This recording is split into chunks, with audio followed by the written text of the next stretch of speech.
Chaque enfant apprend sa première langue sans jamais suivre une seule leçon de grammaire. Il ne mémorise pas de conjugaison verbale ni n'étudie de liste de vocabulaire. Pourtant, dès l'âge de 5 ans, il parle couramment.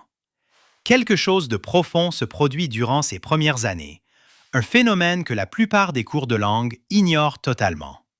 Bienvenue sur l'Étincelle Science, où nous explorons les mystères de l'apprentissage humain. Lorsque les adultes décident d'apprendre une nouvelle langue, ils se tournent généralement vers un manuel. Ils commencent à mémoriser des mots, étudient des tableaux de conjugaison et s'entraînent avec des exercices de grammaire. Et après des mois, voire des années de cet effort, ils sont souvent incapables de tenir une conversation simple. Pourquoi? Parce qu'ils tentent de construire une maison en mémorisant le nom de tous les outils, au lieu de se lancer réellement dans la construction. Le cerveau n'apprend pas les langues de la manière dont les manuels les enseignent. Comprendre cette différence change absolument tout, et cette révélation pourrait bien transformer votre approche de l'apprentissage linguistique. Considérez ce qui se passe lorsqu'on ouvre un manuel de langue. Le premier chapitre présente généralement une liste de phrases courantes. Bonjour, au revoir, je m'appelle, où sont les toilettes? L'élève les recopie consciencieusement, les répète et tente de les mémoriser. Ensuite, il passe au chapitre 2, qui introduit de nouvelles phrases et peut-être quelques règles de grammaire de base. Ce schéma se répète: mémoriser, s'exercer, tester, avancer. Cette approche traite la langue comme une collection de faits à stocker. Or, la langue n'est pas une collection d'éléments isolés. C'est un système vivant, une manière de penser, une méthode que le cerveau utilise pour représenter la réalité. Vous ne pouvez pas maîtriser un système par simple mémorisation, pas plus que vous ne pouvez comprendre le fonctionnement d'un moteur de voiture en apprenant uniquement le nom de toutes ses pièces. L'erreur fondamentale est de confondre la connaissance sur une langue avec la capacité de l'utiliser. Ce sont des choses complètement différentes. Vous pouvez connaître chaque règle de grammaire espagnole et pourtant rester muet quand quelqu'un vous pose une question simple dans un café. La connaissance réside dans une partie du cerveau, tandis que la capacité se trouve ailleurs, bien distinctement. Alors, comment le cerveau acquiert-il réellement le langage? Repensez à cet enfant de 5 ans. Il ne sait pas ce qu'est un verbe. Il ne pourrait pas expliquer l'accord sujet-verbe. Pourtant, il utilise la langue correctement, naturellement, sans y penser. L'enfant fait quelque chose qui semble presque trop simple pour être puissant. Il joue avec la langue. Il entend des sons, essaie de les reproduire et observe ce qui se passe. Il ne demande pas « quelle est la règle ?», mais plutôt « que se passe-t-il si je dis cela comme ça ?» Il expérimente, échoue, s'ajuste et réessaie. Et progressivement, à travers des milliers de ces petites expériences, le cerveau développe une intuition pour le fonctionnement de la langue. C'est la clé qui déverrouille tout, l'intuition, et non la mémorisation. Voici la méthode, et elle fonctionne parce qu'elle s'aligne sur la manière dont le cerveau traite naturellement le langage. Prenez n'importe quel texte dans la langue que vous apprenez. Peu importe qu'il s'agisse d'un livre pour enfants, d'un article de journal ou d'un manuel technique. Choisissez quelque chose qui vous intéresse sincèrement. C'est plus important que vous ne l'imaginez, car le cerveau prête attention à ce qui l'intéresse et ignore largement le reste. Maintenant, ne faites pas ce que la plupart des gens font. Ne cherchez pas chaque mot inconnu. N'étudiez pas la grammaire. Faites plutôt ceci. Lisez le texte et essayez de deviner son sens. Pas une supposition au hasard, mais une estimation éclairée, basée sur tout ce que vous pouvez comprendre. Peut-être reconnaissez-vous quelques mots, peut-être le contexte vous donne-t-il des indices, ou peut-être percevez-vous des schémas dans la façon dont les mots se connectent. Utilisez toutes ces informations. Ensuite, et c'est crucial, vérifiez si vous aviez raison. Trouvez une traduction ou demandez à quelqu'un qui connaît la langue. Mais c'est là que cela devient intéressant. Vous ne vérifiez pas pour mémoriser la bonne réponse. Vous vérifiez si votre modèle mental fonctionne. Lorsque vous vous trompez, votre cerveau remarque l'écart entre ce que vous attendiez et la réalité. Cet écart est de l'or pur. C'est là que l'apprentissage se produit. Le cerveau est une machine à prédire. Il essaie constamment d'anticiper ce qui va suivre, le sens des choses, le fonctionnement des schémas.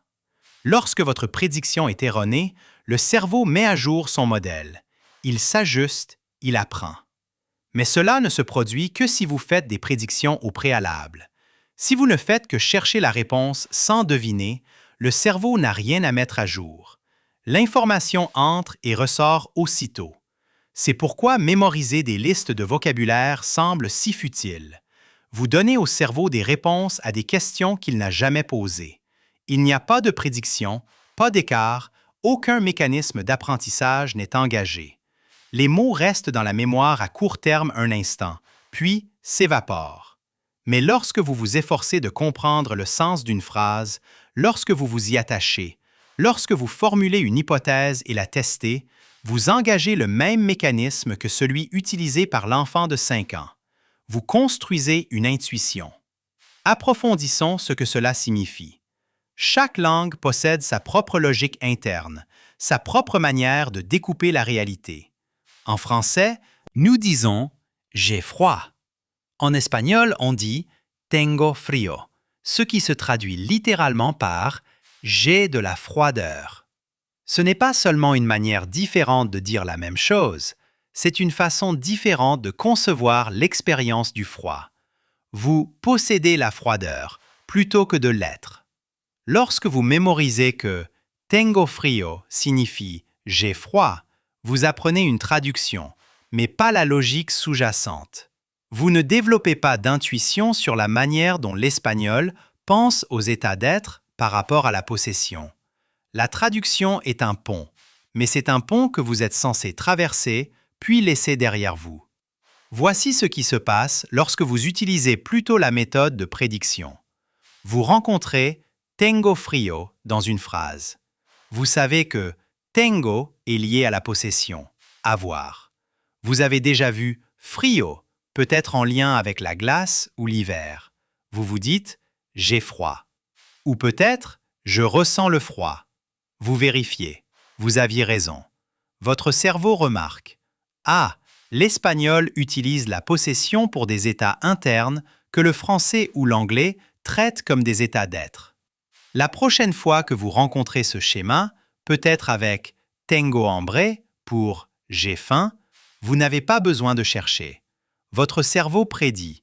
Si le froid est une possession, la faim fonctionne probablement de la même manière. Vous vérifiez, c'est encore correct. Le schéma se renforce. Vous ne mémorisez plus des traductions.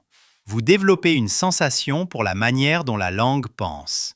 C'est la différence entre apprendre du vocabulaire et apprendre une langue. Le vocabulaire est une liste. La langue est un système. Les systèmes ne peuvent pas être mémorisés.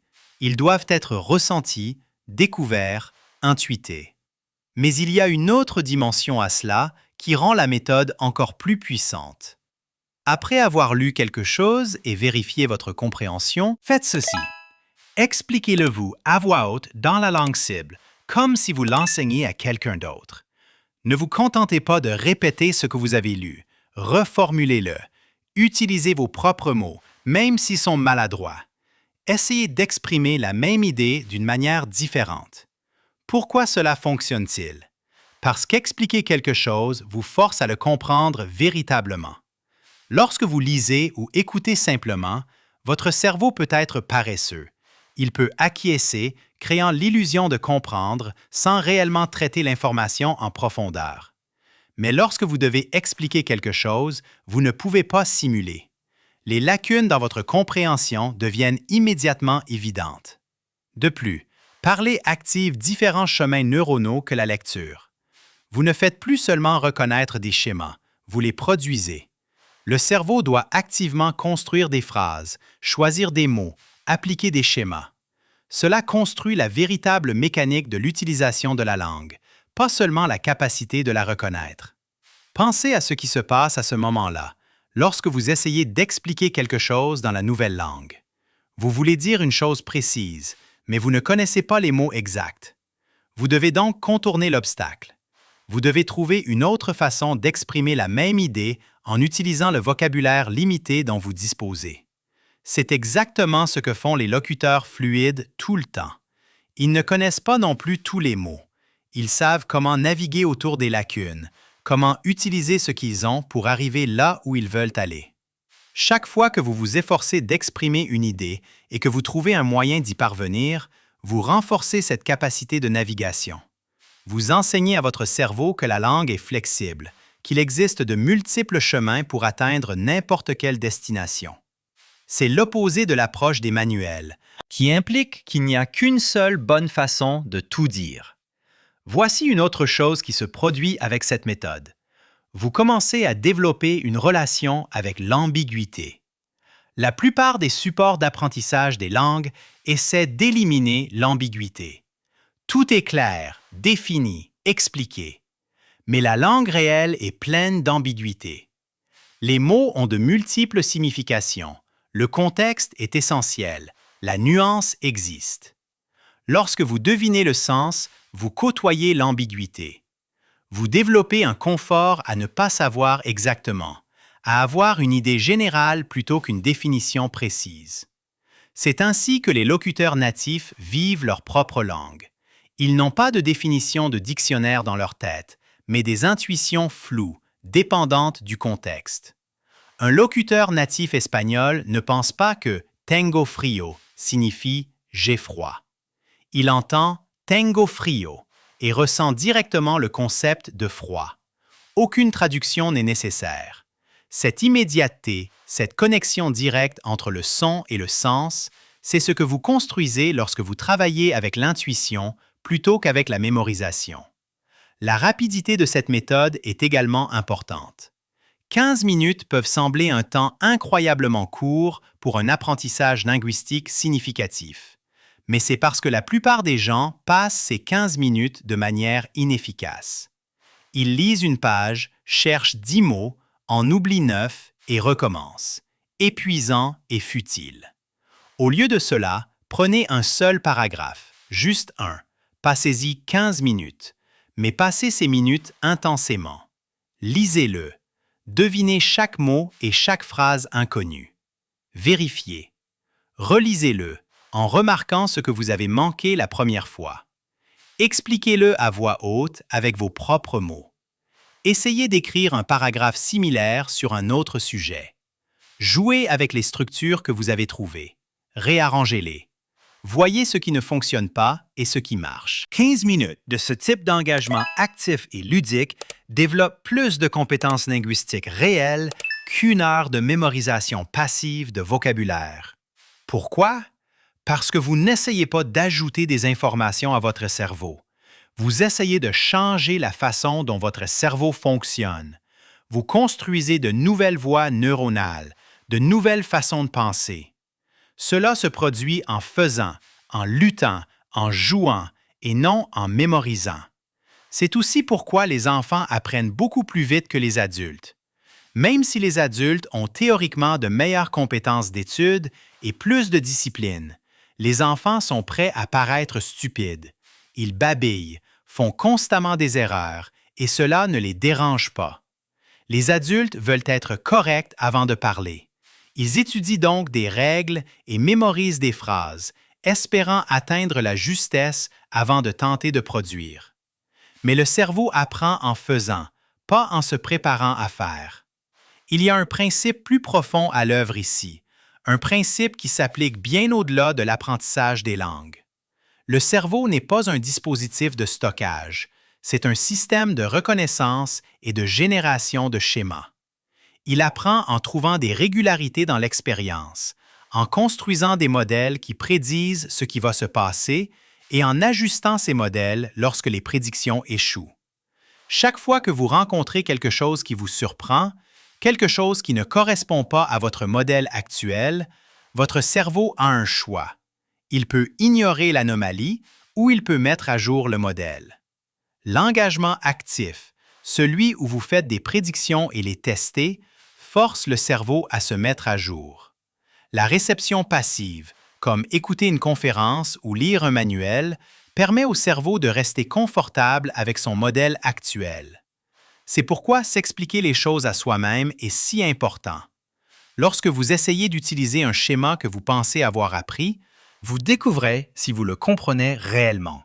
Si vous ne pouvez pas l'utiliser, vous ne le maîtrisez pas encore vraiment. La tentative de l'utiliser révèle les lacunes, et la révélation des lacunes est la première étape pour les combler. Maintenant, à quoi cela ressemble-t-il en pratique? Imaginez que vous êtes assis avec un livre simple en français. Vous apprenez le français depuis 1 mois en utilisant cette méthode. Vous ouvrez une nouvelle page. Il y a une phrase. Le chat dort sur le canapé. Vous savez que le chat est le chat. Vous avez déjà vu dort en lien avec le sommeil. Sur signifie on. Le canapé est nouveau, mais le contexte suggère un meuble. Vous devinez que le chat dort sur le canapé. Vous vérifiez. Correct. Mais remarquez ce que vous venez d'apprendre d'autre sans effort. Le pronom « il » est utilisé pour les noms masculins. Vous l'avez maintenant vu avec « chat » et « canapé ». Le schéma se renforce. Phrase suivante. Il rêve de souris. Il est « e » ou « it ». Rêve est nouveau. De signifie « off ». Souris, vous ne savez pas. Mais vous avez un chat qui dort. Donc, il rêve probablement de quoi?